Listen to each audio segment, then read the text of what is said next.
ሰላም እንዴት ናችሁ? ዛሬ አጠር ያለች ስለ ጨጓራ በሽታ መፍትሄዎችና የጨጓራ በሽታ ምክንያቶችን እንመለከታለን። ጨጓራ ማለት የጨጓራ ግድግዳ የውስጠኛው ሽፋን መቆጣጠር ላይም ደግሞ ማበጥ ማለት ነው። ይህ ችግር ድንገተኛ ወይም አጣዳፊ አሊያም ደግሞ ለረጅም ጊዜ የሚቆይ ስር የሰደደ ሊሆን ይችላል።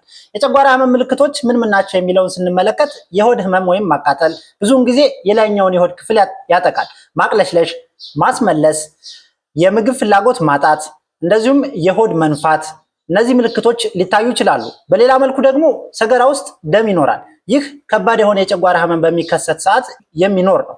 የድካም ስሜት ደግሞ ሌላኛው ነው። የድካም ስሜቱ ከደም ማነስ ጋር ተያይዞ ሊመጣ ይችላል። ውድና የተከበራችሁ ተመልካቾች የጨጓራ ህመም መፍትሄዎች ምን ናቸው ብለን ስንመለከት የጨጓራ ህክምናው እንደየመንስኤው ይወሰናል። የኤች ፓይሎሪ ኢንፌክሽንን በአንቲባዮቲክስ ማከም ይቻላል። ሐኪሞ አንቲባዮቲኮችንና የሆድ አሲድን የሚቀንሱ መድኃኒቶችን ለምሳሌ ፕሮቶን ፖምፕ ኢንሂቢተር አይነቶችን ሊያዙ ይችላሉ። የህመም ማስታገሻዎችን መጠቀም ማቆም ደግሞ ሌላኛው መፍትሄ ነው። የህመም ማስታገሻዎችን መቀነስ አማራጭ የህመም ማስታገሻዎችን በተመለከተም የህክምና ባለሙያን ማማከር ሊያስፈልግ ይችላል። ሌላው ደግሞ አልኮልና ማጨስን ማስወገድ ነው። እነዚህ ነገሮች የጨጓራ ግድግዳን ያበሳጫሉ ወይም ያስቆጣሉ።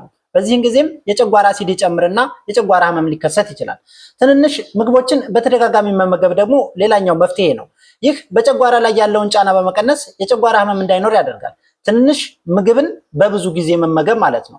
ሌላው ደግሞ ውጥረትን መቆጣጠር ሊያስፈልግ ይችላል። የአካል ብቃት እንቅስቃሴ ማድረግ፣ ዮጋ፣ ማሰላሰል ወይም ሜዲቴሽን የምንለው እንደዚሁም ሌሎች የጭንቀት ማስተካከያ ዘዴዎችን መጠቀም ያስፈልጋል። አሲድን የሚቀንሱ መድኃኒቶችን መጠቀም እንደ አንቲ አሲድ፣ ፕሮቲን ፐምፕ ኢንሂቢተር ያሉ መድኃኒቶች የሆድ አሲድን በመቀነስ ምልክቶችን ለማስታገስ ይረዳሉ።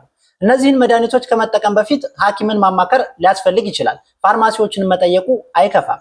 ለከፋ የጨጓራ ህመም ሐኪምን ማማከር ያስፈልጋል። ምልክቶች ከቀጠሉ ወይም ከተባባሱ ወይም ደግሞ ደም ማስታወክ አሊያም በሰገራ ውስጥ ደም ካለ ወዲያውኑ የህክምና ባለሙያ ማማከር ያስፈልጋል። ጨጓራ ወይም ጋስትራይተስ በትክክል ካልታከመ ከባድ የጤና ችግር ሊያስከትል ይችላል። ለዚህም ምልክቶቹ ከታዩ ቶሎ የህክምና እርዳታ ማግኘት በጣም አስፈላጊ ነው። ውድና የተከበራችሁ ቤተሰቦች ቪዲዮ ከተመቻችሁ ፎሎ አድርጉ። ላይክ እና ሼር ማድረጋችሁን ማይረሳ። ለሌላ ጊዜ ስለሚጠቅማችሁም ፋቮሪት አድርጉት። አመሰግናለሁ። ይመቻችሁ።